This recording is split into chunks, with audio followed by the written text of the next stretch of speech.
Although I might occasionally stray beyond the basics if I think it's helpful, my main focus will always be on the fundamentals, because I think that's all most people need to get the physique they desire. Step 1 is do the fundamentals, and step 2 is repeat step 1 until you achieve desired results. Believe me, I have been down the rabbit holes. I read the studies, I keep up with the research, not because it's fun, solely because it would be irresponsible of me not to when I have a fitness channel and a fitness app. But my overwhelming feeling is that most stuff doesn't really matter that much if you adhere to some core principles over the long term. And saying this doesn't serve me, because ultimately it means that there is a finite number of videos I can make before I have to start making up things that kill your gains and start doing stuff like that. So at some point, I'll have to stop making fitness videos, which is fine. My goal here is not to keep you here forever, but instead to be like a therapist or a driving instructor. You just get what you need and then you fly the nest. Actually, that bird analogy works quite well because half this shit is already regurgitated. So let's just talk about some of the few things that I think actually do matter. These are my 4/5 key fundamentals for building a solid, natty physique. Number 1, have great genetics. I'm actually going to do 5 because the first one you obviously can't do anything about, but it's worth mentioning because it will make a difference. There's not really any point dwelling on this, it's just a plain fact that you may be lucky in this sense or unlucky, so just be grateful if you're lucky and just don't cry about it if you're not, unless you also want to cry about the grass being green or water being wet. I do think, and trust me, I'm not just saying this to comfort you, that even with bad bodybuilding genetics, everyone can eventually get a physique that would be fairly unanimously considered great. It might take a bit longer, but that time is going to pass anyway. Number 2/1, I'm gonna lose track. Focus on quality of workout, not quantity. The quality of your workout is not determined by how much you sweat, how deep you feel the burn, how many times you go to failure, how loud you scream, or how difficult you find it to walk after leg day. It is solely measured by the progress it enables you to make. I use that phrasing because the progress you make during a workout is really the result of workouts that have gone before it. How many times a week should you train? How many sets should you do for each muscle?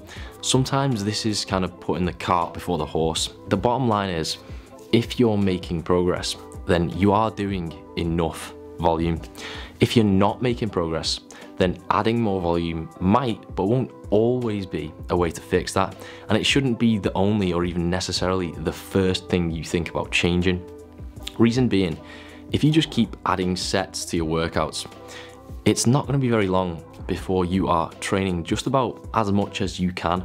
So sooner or later, it won't really be a variable that you can play with, or at least increase anyway.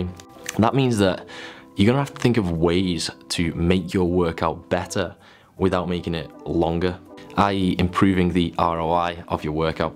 Now that's things like following a structured plan, actively applying progressive overload, choosing effective exercises, being mentally focused on your workout and free from distraction, having an emphasis on proper form, being well rested, right? Ultimately, the focus should not just be on time spent in the gym, but on productive time spent in the gym. And this brings me to my next fundamental principle. Prioritize recovery.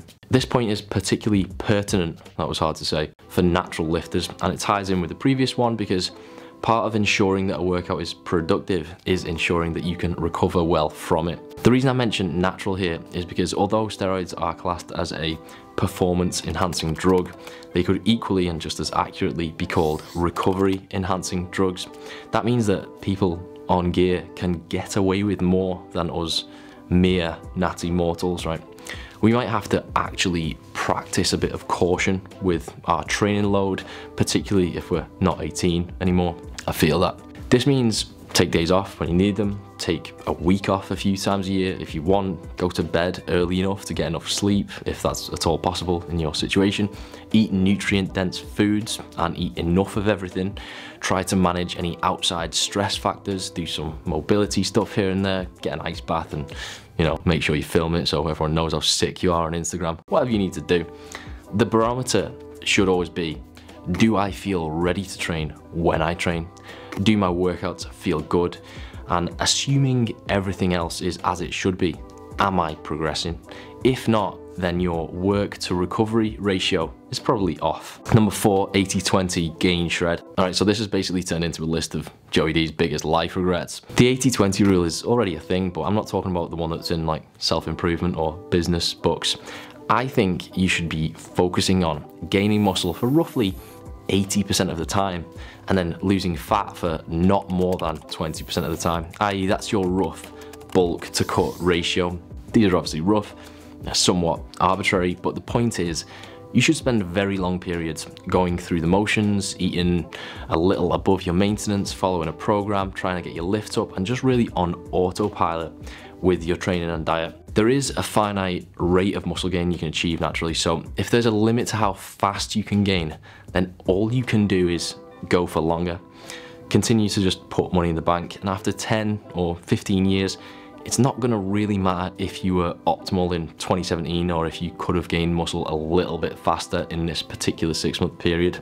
What will matter is the fact that you just kept turning up year after year.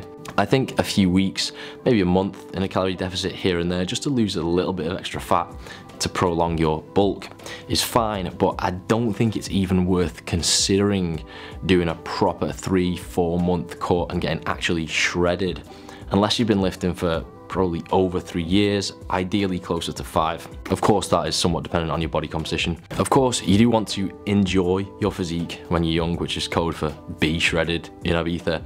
So the solution that will help you do that is just don't bulk like a fucking maniac, right? Resist the overzealous gluttony that is dreamer / dirty bulking, right? Practice a bit of restraint. That's really the key word here, restraint. It's a life skill. Number 5, holistic gains. You have to look at, or at least keep an eye on, the whole picture, right? A great natural physique, it takes a long time to build.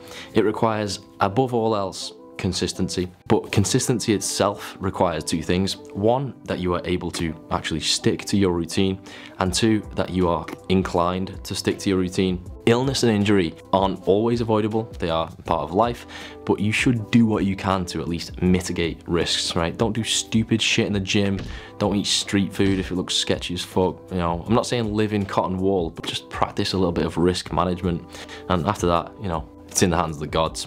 Your inclination to stick to your routine, or in other words, your motivation, is another thing that might need some conscious thought, and for that you're probably going to have to strike a balance between optimal and enjoyable, right? Maybe it's not optimal to dedicate an entire Monday to absolutely annihilating your chest, right? Flat incline and decline, presses and flies, but it's damn sure enjoyable.